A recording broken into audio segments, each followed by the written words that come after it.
ഞാൻ അവിടെ നടത്താൻ പോകുന്ന ഒരു വാട്ട ഏറ്റിങ്ങളാണ്. അപ്പൊ ഞാൻ അവിടെ രാവിലെ കഴിച്ചെന്താന്ന് വെച്ചാല് പഴങ്ങഞ്ഞിയും മീൻ കറിയും മീൻ വറുത്താണ് കേട്ടോ.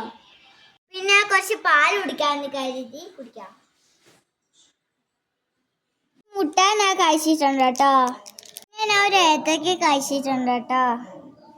പിന്നെ ഞാൻ കുറച്ച് ലവലോലിക്ക കഴിച്ചു. വിശന്നപ്പോൾ ഞാൻ കുറച്ച് തണ്ണിമത്തൻ കഴിച്ചു. ഉച്ചയ്ക്ക് ഞാൻ കുറച്ച് മുളകും ചീനിയും മീൻ കറിയും മീൻ വറുത്ത് കുറച്ച് കഴിച്ചു. കുറച്ച് ചോക്ലേറ്റ് കഴിച്ചു. വൈകിട്ട് ഞാൻ ഷാർജയും കുടിച്ചു. ഞാൻ കുറച്ച് ലോലിപോപ്പ് കഴിച്ചു. ഞാൻ ഒരു ബിസ്ക്കറ്റ് കഴിച്ചു. ഞാൻ കുറച്ച് കാരമോട്ട് പൊടിച്ച് കഴിച്ചു. അപ്പൊ ഇത്രേ ഉള്ളൂ. ഒരു വീഡിയോ ഇഷ്ടപ്പെട്ടെങ്കിൽ ലൈക്ക് ചെയ്യണേ. ബൈ.